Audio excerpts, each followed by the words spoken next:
নমস্কাৰ বন্ধু বান্ধৱীসকল, আজি আমি আলোচনা কৰিম ইণ্ডিয়ান ৰিভাৰ ছিষ্টেমৰ ওপৰত কিছুমান MCQ কুৱেশ্যন। আজিৰ প্ৰথম প্ৰশ্ন, ভাৰতৰ দীৰ্ঘতম নদী কোনখন? Option A, B, C, D।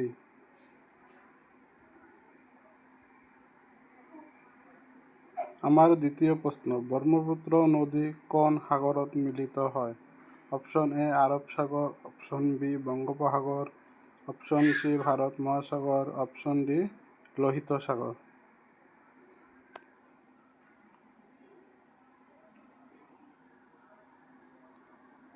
তৃতীয় প্ৰশ্ন, দক্ষিণ গংগা বুলি কোন নদীক কোৱা হয়? ইয়াৰ উত্তৰত আছে option A, Mahanadi, option B, Godavari, option C, Krishna, option D, Tapti.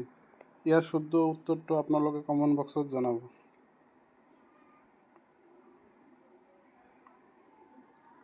Yamuna নদীৰ উৎপত্তি স্থল কোনটো? Option A, Gangotri, option B, Yamunotri, option C, Amarkantak, option D, Kailash পৰ্বত। ইয়াৰ শুদ্ধ উত্তৰ কি হ'ব আপোনালোকে কওকচোন।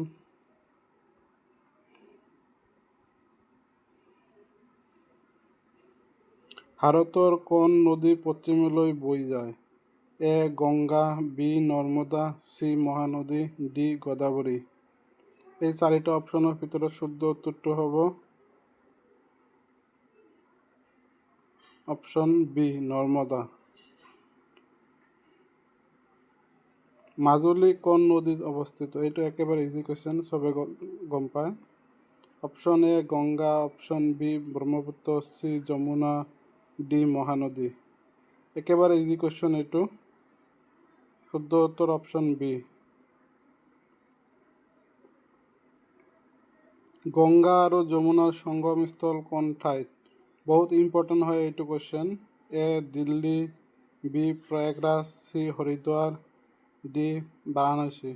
এইটো প্ৰশ্ন প্ৰায় বাৰে বাৰে পৰীক্ষাত আহি থাকে। শুদ্ধ উত্তৰ হ'ব option B।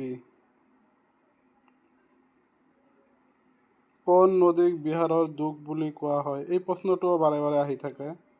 A, Kochi, B, Mahanadi, C, Godavari, D, Krishna. এই প্ৰশ্নটো অসম চৰকাৰৰ বিভিন্ন পৰীক্ষাত বাৰে বাৰে আহি থকা দেখা যায়। ইয়াৰ শুদ্ধ উত্তৰ হ'ব অপশ্যন A।